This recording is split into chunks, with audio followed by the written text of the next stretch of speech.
Shall we briefly review what you need to do in the UI?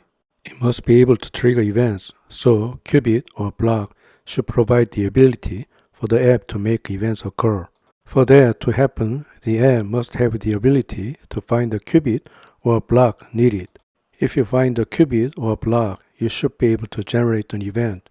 Qubit provides a public methods, and Bloc provides the ability to add events to a stream. The triggered event creates a new state, so the app should read the new state created by qubit or block and even reflect the new data in the UI when necessary.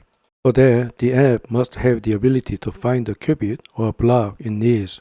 If the qubit or block is found, there should be a function to read the state from the stream.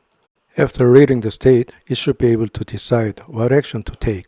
For example, after reading the state, you need to decide whether to reveal the UI or display a dialog, etc. As you can see, the first thing you need to do to generate an event or read the state is to find the corresponding qubit or block. However, to find the corresponding qubit, an instance of the qubit must be created. So something needs to create a qubit instance and provide the ability for the widget to access that instance. That's what the widget called the block provider provides. Block provider creates an instance of a qubit and provides a static function called of that can access the instance where block provider's children are created. This feature is called dependent injection in advanced vocabulary. If you want to make counter qubit accessible from subtree of block provider, do as shown. In this case, the block provider creates a counter qubit instance, so it even disposes it for you when you don't need it.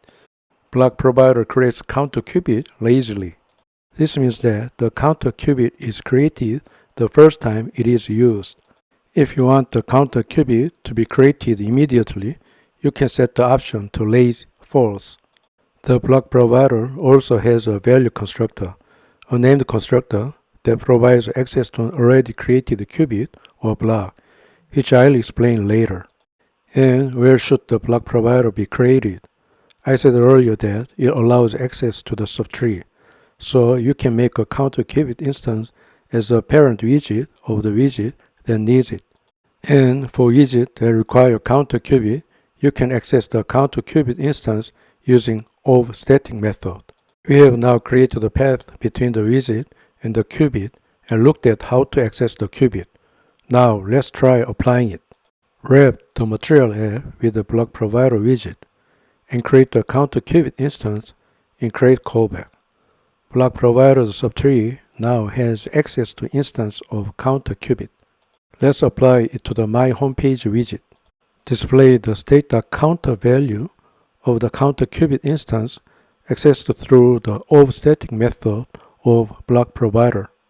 In the first floating action button, call the incremental function of the counter qubit instance accessed via the of static method of block provider.